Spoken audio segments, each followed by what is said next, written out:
Welcome to Talking Beats with Daniel Lelchuk. We hope you'll subscribe and give us a 5-star review on Apple, Spotify, or anywhere you get your podcasts. Now, if you like the show, please consider supporting us at patreon.com/talkingbeats. That's patreon.com/talkingbeats. We believe now more than ever in providing a platform for individuality, free thought, and a diverse range of views. By supporting the show this way, you'll get early access to episodes, bonus episodes, and much, much more. Remember, the conversation is always active at Talking Beats Podcast on social media. Here's Daniel Lelchuk. On today's program, beloved and authoritative food writer Mark Bittman. He's the author of more than 15 books, including How to Cook Everything, Dinner for Everyone, How to Bake Everything, How to Eat, and very recently, a sort of different style of book, Animal, Vegetable, Junk, A History of Food, from Sustainable to Suicidal. As you'll hear in the conversation, I asked him, why not just keep writing cookbooks, keep teaching people how to cook and eat better? He said he wanted to do more. He's always been passionate about trying his best to make the world a bit of a better place for everyone and teaching us about food and where it comes from. What we can all do better, how we can eat better, is one of his goals. He says in the present, industrial agriculture has become a public health menace that exacerbates climate change and otherwise poisons the planet. I couldn't wait to hear him delve into this more. Here he is, Mark Bittman. Welcome. Thank you. It's great to be here. You've been writing cookbooks, recipes, essays, all about food for decades. People have come to rely on you for advice how to cook pancakes, pad thai, roast chicken, and steamed fish. But here you are with this most recent book titled Animal, Vegetable, Junk, A History of Food from Sustainable to Suicidal. But why the need to take a turn towards the existential?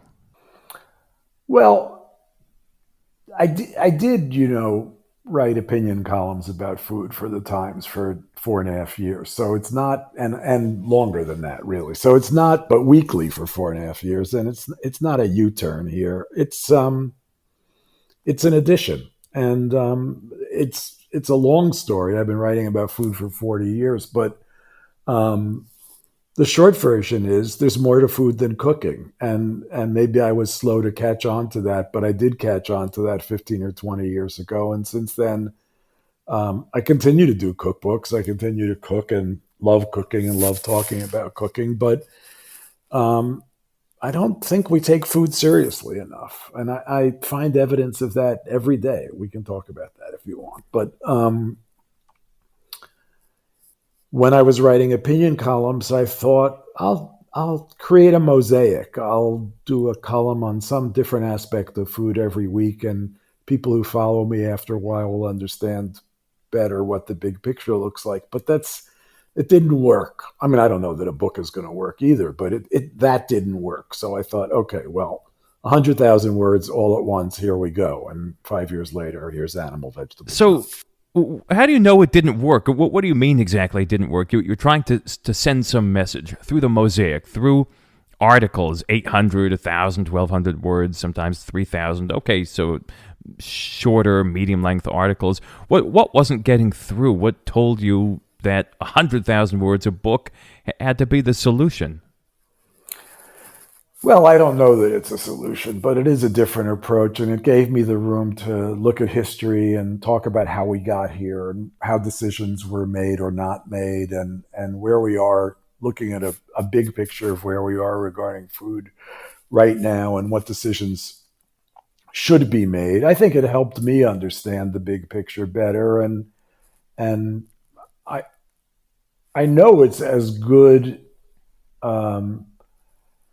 I think it's the best. It's the best contemporary, non-academic book about the big picture of food that there is right now. So I'm confident that people who read it will come to look at food in a different way and understand things much better than they do now. Okay, let's just talk about one of the basic premises here. So you say up until a century ago we had two types of food, plants and animals.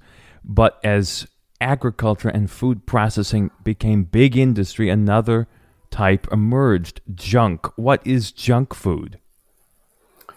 Well, junk food is slang for ultra processed food, and ultra processed food is food that doesn't exist in nature, food that sometimes doesn't even contain food that exists in nature, food that may or may not be made from food, or maybe it's better to say edible substances that may or may not be made from food. What happened 100, 125 years ago is that there was so much at that time. It was the big surplus was in wheat, but since then it's become corn and soybeans and some other things. But there's so much of certain crops that new uses had to be found for them. Now those crops are being grown for those new uses. But at the time it was, we have so much of this. What can we extract from it? How can we convert it to make things other than naturally occurring foods out of them that we can use in other ways? Some are to feed people and some are like ethanol to feed cars. When did you start thinking to yourself that just sort of writing recipes that brought pleasure to kitchens like mine wouldn't be sufficient? I mean, isn't it nice to bring pleasure to people and sit back with a drink at the end of the day and say, that was a job well done? I think you're asking about who I am or how I think or feel. And I don't know the answer to that question. I just know that I wasn't satisfied. I do think that writing recipes, teaching people how to cook is respectable and a noble career. I don't think there's anything wrong with it. It just didn't seem enough for me once I started to think about the bigger picture. It has to do with my background. I was a community organizer and a self-styled socialist and revolutionary when I was really young. And I think I've always thought that you want to do whatever you can to make the world a better place, to change the world into a better place. And teaching people how to cook is part of that, but teaching people where food comes from and what's wrong with it and how it could be better is a bigger part of that. I grew up in rural New Hampshire, near the Vermont border, near Dartmouth College. In the back, my mom had a huge vegetable garden, carrots, sugar snap peas, green beans, all kinds of lettuces out the wazoo. Local dairies over in Vermont. A lot of dairy seems to come from there, not New Hampshire. Chickens, etc.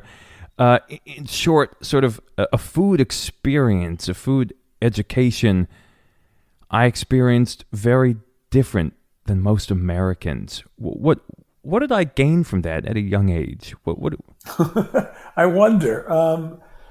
I mean, it certainly is. It's a decreasingly common experience. I often say that people in my parents' generation, and my mother, who's alive, is 95, but people in that generation were sort of the first generation of Americans and maybe even people anywhere in the world where the majority of them did not know farmers.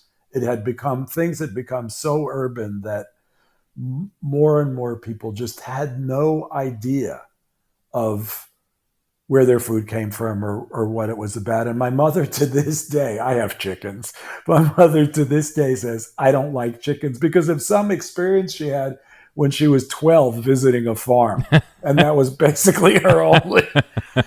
So, I think one of the real problems with food is that children are not shown or taught where food comes from, what it means to grow food, how this all works. And I think, probably you have a better understanding of food for having seen that when you were young, but it is a rare experience now. And my grandmother, who sounds about the age of your mother, would have the tuna noodle casserole with the Campbell's mushroom soup as the main ingredient. And, I never got food like that up in New Hampshire from my mom, who was making, real stuff. And it was like, what the hell is this? I mean, it was wonderful. I can't say it didn't taste good to my eight-year-old palate. But the tactile experience of going into a garden when you're 4 years old and rubbing the dirt off of a carrot, tasting it right then and there, you can't reproduce it. It's like the analog quality in a great musical performance. When you put it on an MP3 or a CD, it loses the depth. Right. I'll leave that analogy to you, but I'm sure it's a good one. My ears are not as good as my palate.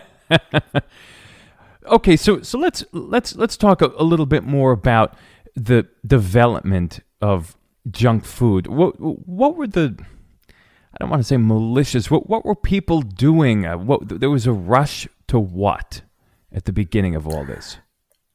I like to not say malicious also. And I think that you can't really say what people's intentions were, but at the end of the 19th century, there was, and for 100 years before that, there was, population had begun to grow. Global population grew arithmetically, I guess it is, not exponentially. Is that right? Not the right person to ask about those terms. Okay, but let's say it grew slowly for thousands of years. So there were maybe 5 million humans at the end of the Ice Age, which was 10 or 12,000 years ago, and maybe 50 million was when Christ was born. So it wasn't that rapid. But after industrialization, after more modern agriculture, population grew, and as population grew, more food was needed. As more food was produced, population grew more. There was, in the 19th and early 20th century, plumbing and sophisticated sewer systems and real medicine and so on, improved lifespans, and fewer and fewer people were dying from infectious diseases. The upshot was there was a sort of a level of hysteria about how we were going to feed, how people were going to feed themselves. And at the same time, there became a more sophisticated way, or I don't know if sophisticated is the right word, let's just say a new way to do agriculture. Increasingly, agriculture was monoculture. So instead of having a kind of farm that was basically your mother's garden writ large, which farms used to grow many different crops and they were sustainable, and agriculture was what we now call regenerative and so on. Instead,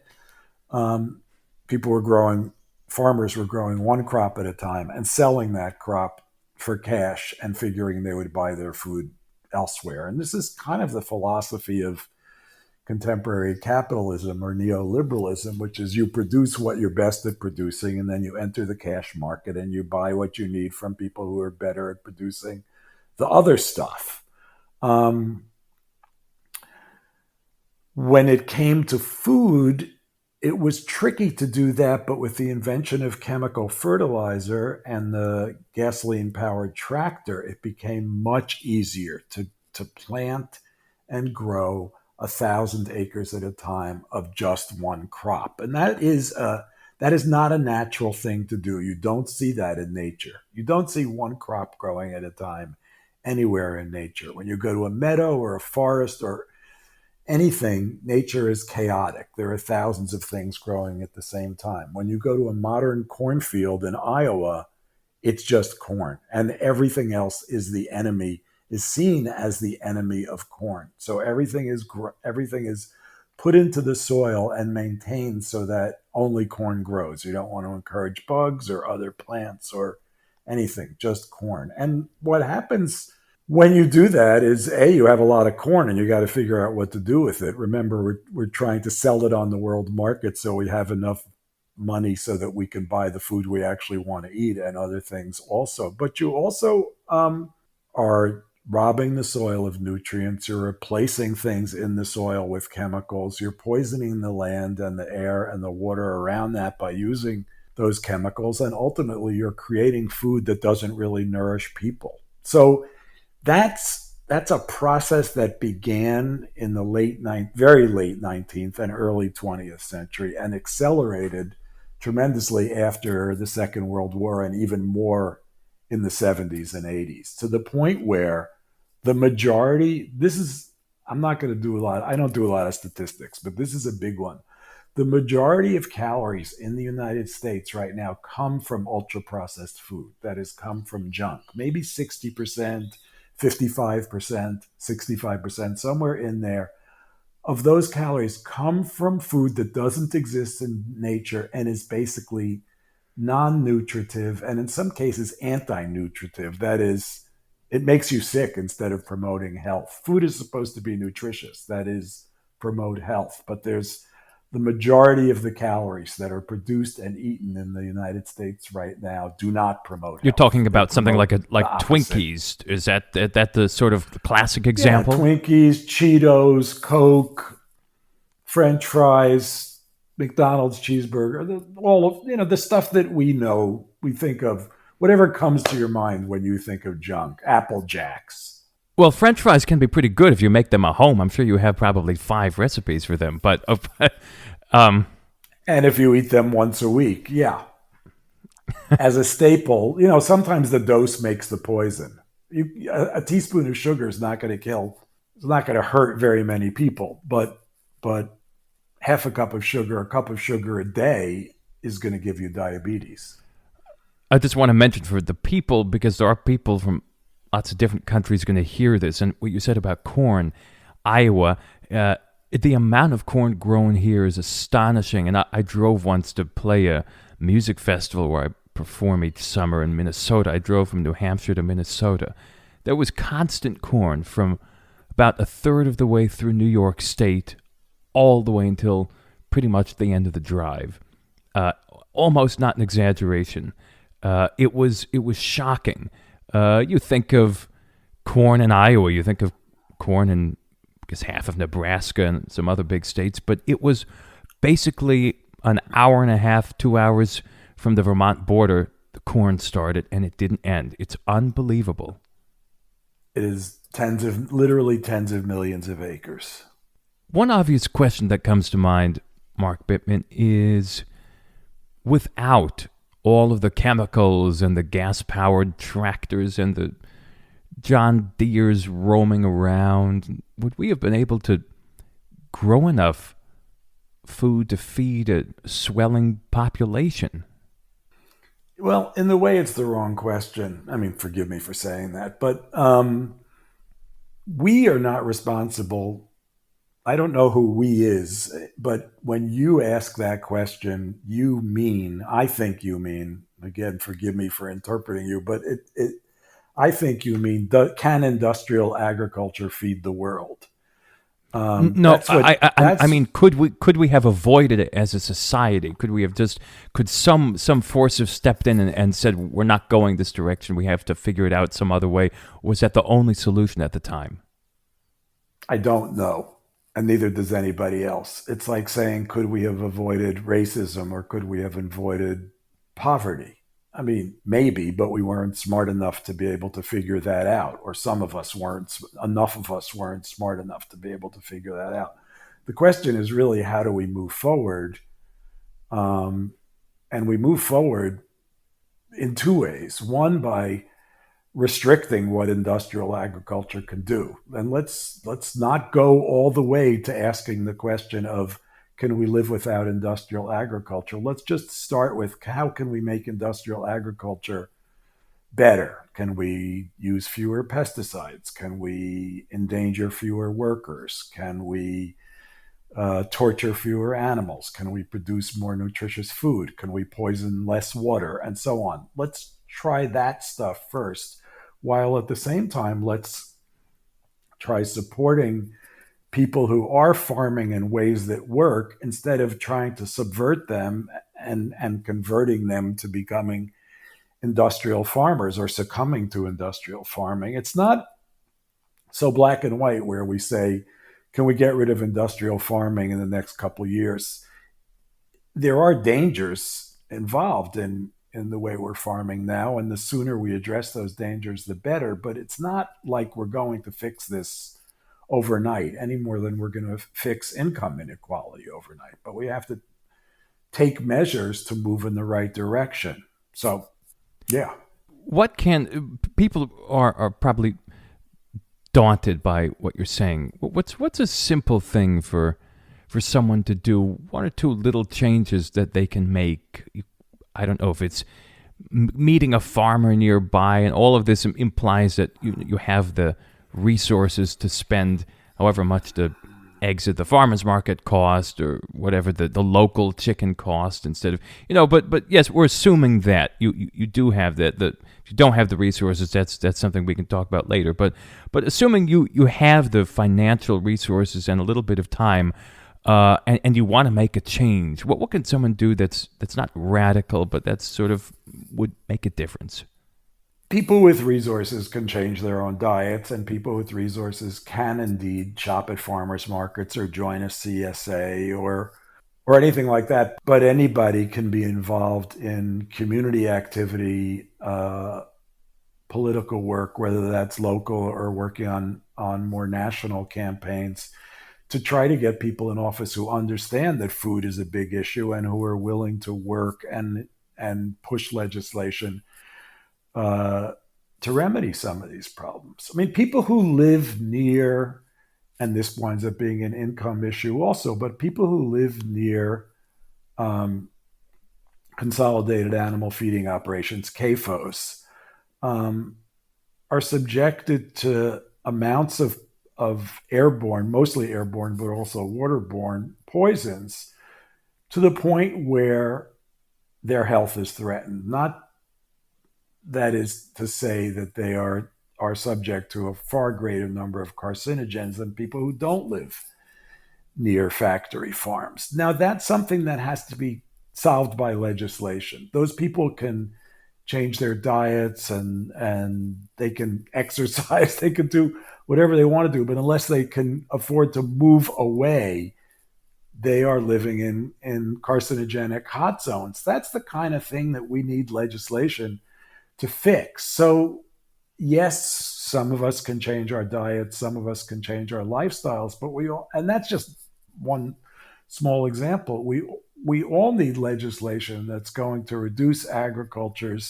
industrial agriculture's impact on public health, on climate change, on income inequality, on poisoning the environment, and so on. And those things are legislative. So it's great to change the way you eat, and it's great to be healthier, and it's great to, even if you have time, to model new ways of farming or new ways of eating or new ways of cooking and so on. But in the long run, we need legislation that protects all of us from the damage that industrial farming is causing right now. You've been around the country a lot. You've seen a lot of these farms. Everybody's seen some clip of a video of the way animals are treated at these huge plants. I wonder, what is it like to have to live near that? I mean, do people wake up? It's a serious question. Do they wake up thinking, I wish I could move 5 miles down the road? I'm not being glib. They do, and it's probably more like 20 miles. But there's a terrific film. I happen to have been executive producer, one of the executive producers of it, which turns out doesn't mean that much. But this terrific film called Right to Harm came out about 2 years ago, and it's about people living in the neighborhood of factory farms and the damage that's done to them. And it's a really good film, but it's not uplifting, I have to say. It's not encouraging. It's really scary. And of course, people who live in anyone who can afford to not live in that situation doesn't. I think I didn't cancel out all my double negatives there. If you can afford to not live near a factory farm, you don't. So everybody who does live near a factory farm does so because they can't afford to leave. And then, when their kid gets sick or their husband gets sick or their wife gets sick or whatever, they find ways to leave anyway. But it's not easy for those people because they tend to be people with not a lot of money. I'm going to steer us in a different direction temporarily because everybody talks about music on this program a little bit, even if they have the most passive interest. But you mentioned you love the cello. What's your experience with music? You liked it as a kid, or you go to concerts now, or you did pre-COVID, or you listen to some Vivaldi on the FM? What do you do with music? I listen, and I've always listened. When I was young, I went to concerts. I can't stand concerts anymore because I don't think they've changed. I think I probably didn't like them when I was young either, but I did a lot of things out of social pressure when I was young that I don't bother with now. I love to listen to music at home. And, the cello thing is kind of interesting because at some point I got turned on to the Bach cello concerti and really liked that. And then, I don't know, 2 or 3 years ago, I was thinking, well, there must be other cello music besides this Bach. Why don't I see what's out there? And I came across some, I imagine they're contemporaries of yours, people, a woman named Gretchen Yanover and a woman named Julia Kent, Sure. who are contemporary cello composers and players. And I don't know, I like that stuff a lot. But my tastes are so eccentric and eclectic both that they're impossible to describe. And I also think that I'm completely not with it. So I don't know. I don't know what makes me like something and what makes me not like something. But I do know that my I don't seem to be growing that much. That is, I'm not listening to a lot of contemporary stuff. Well, I don't think that you have to listen to contemporary stuff to be growing. I mean, I think if you get to know a piece of music, Good point. On a more deep level, no matter what it is, you're growing. I mean, I've been sort of growing with the Bach suite since I was 9-year-old, and they haven't changed, but I change as I study them more and as I live with them more. Right. Well, I'm not a student of music. I just enjoy it. But I've always enjoyed it, and I enjoy it a lot. So, yeah. But what is it about? Why do you hate concerts now? What happened? I think I realized that I used to make this joke, which is actually, well, if I could read while I was at a concert, I would be okay with that. But I am, I mean, I have ADD or I had ADD or whatever. I like to do two things at once. I'm actually not doing two things at once at the moment, but I was going to ask, are you doing a crossword on your phone or something while we're talking? Right. Not smart enough to do that. I can focus when I need to, but listening to music has always been something. I can't just listen to music. I have to be doing something else. No problem. There's no requirement on this show. It's just right. There's one thing that people are going to be thinking about, which you address in the book here and there, which is why can't we just eat a vegan hamburger? Okay, now a lot of people wouldn't do that, but some people would do that for the sake of the betterment of the environment, etc., using less meat. But you write the current version of the fake meat solution, in quotes, is another example. Although vegan burgers laudably offer an alternative to meat, one that's produced without animal suffering, they're still ultra-processed, and they fail to address monoculture, chemicals, extraction, exploitation, nor will they replace industrially produced meat. Okay, we get the point. So how useful are vegan burgers? How useful is eating vegan? You're talking to someone who's a total omnivore. There's nothing wrong with eating. I mean, unless you have an ethical problem with it, there's nothing wrong with eating some animal products. If you have an ethical problem with it, then you don't need to listen to me. But from an environmental perspective and from a health perspective, from a nutritional perspective, there's no problem in eating some animal products. We eat so many that we've had to produce animals in objectionable using objectionable techniques and techniques that are poisoning the environment and producing not very good animal products. So there's no question that we should be eating less meat and fewer animal products in general. The question is what replaces them. And again, I'm not talking about, oh, let's become vegan. I'm saying, okay, let's eat fewer animal products. Let's eat more real food that's closer to coming out of the earth. So I have no problem with a vegan hamburger, but people have been making meat substitutes forever. Tofu is a meat substitute, obviously, but you can grind up rice and oats or oats and black beans or any number of combinations of animal products and turn them into a patty and cook the patty and put it on some bread and put ketchup on it if you want to. And there you have it. The kind of vegan burgers that are being mass produced and the so-called tech vegan burgers, which don't really rely very much on tech, but anyway, are ultra processed foods, and they're processed to the point again where they're not recognizable as real food, and we don't need that, and we don't need rice and beans is a near perfect combination of food. Beans are the world's leading source of protein and also a near perfect food on their own. We don't need to process them beyond the point of recognition and add 15 different ingredients to them and call them an impossible burger. There's no need for that. And we're doing that in order to support venture capitalists who see this as $1 billion business, which it is, but it's not doing anyone any good except for the $1 billion businessmen. I mean, it does reduce animal suffering theoretically, but there's no indication that consumption of meat has gone down since the introduction of the new generation of fake meat burgers. You mentioned chickens before. You had chickens. What's the food situation like at your house? I don't know where you are, but what do you do there? Do you raise anything else other than chickens? Do you shop at a farmer's market? Talk personally. I have a garden, but I live about 60 miles north of New York City, so it's a 4-month, 5-month garden. But I'm lucky enough to live on a farm. My partner runs a nonprofit that's on a farm, so the CSA is around the corner. I do CSA pickup every week. I do shop at our town's farmers market.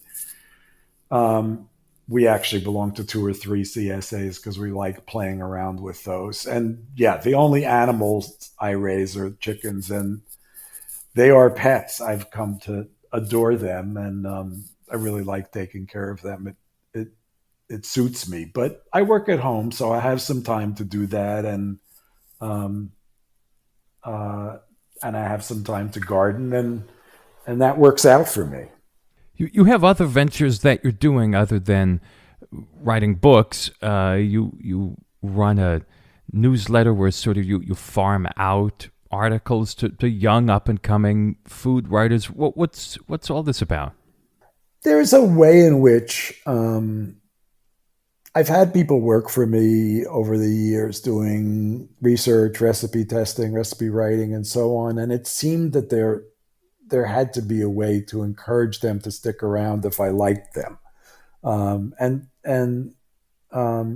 2 of the people who work for me now have worked for me, I mean, for decades. A third is my daughter, so I've known her whole life, and a couple others are newer, but people I really like and want to encourage and so on. And it seemed that there was an opportunity both for me to be more independent. I left the Times 5 or 6 years ago and haven't really had a steady gig at a media company since.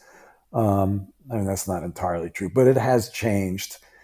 And the way things are now, we have a Substack publication. It's called The Bittman Project. And it was an opportunity both for me to be more independent and for me to be able to nurture and support people I care about in their work. And so there's a core group of 4 or 5 of us, and we hope to grow it and provide a place where new voices can be heard and where people who have things to say have a place to say them, and where we're not bound by traditional notions of what food writing means. So many food publications focus only on cooking or only on travel or only on restaurants, and a couple, but very few, focus on policy. We run the gamut from cooking to federal food policy, and we do it all in one small little place, and that makes us unique. So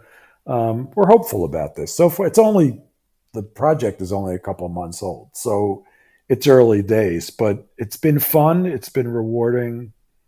Yeah, we hope that it becomes self-sustaining. I first heard your name quite a while ago. My older brother was studying abroad for a year of college in Sydney, Australia, and suddenly he was caught with no mom to make meals and no dining hall. All there was a communal kitchen in the Unilodge right across from University of Sydney, very different from Amherst College, where he was a student. And he runs to a bookstore, pulls off the shelf How to Cook Everything, a bright yellow cover, Mark Bittman. There you go. And it said it saved him, and it taught him not just how to cook, but how to love to cook. And he called me. International calls were kind of tough back then in the 2004, 2005 area. And he called me and he said, "This book is incredible. It's changed my life." And it was a bright yellow cover. Well, that's How to Cook Everything, and I hear that a lot. And needless to say, I'm really happy. Not just that. It's not just about learning to do it, but it's learning to like to do it. And I can teach someone how to be a proficient cellist, but I can't teach them how to love to do it. That has to happen naturally. But that's what your book can do with people. I used to think it's funny because it goes full circle back to where we started talking. I used to think that everybody should cook, and it was my mission to show everybody that cooking was a pleasure. But of course, not everybody likes the same things. I think it's important that some percentage of us cook.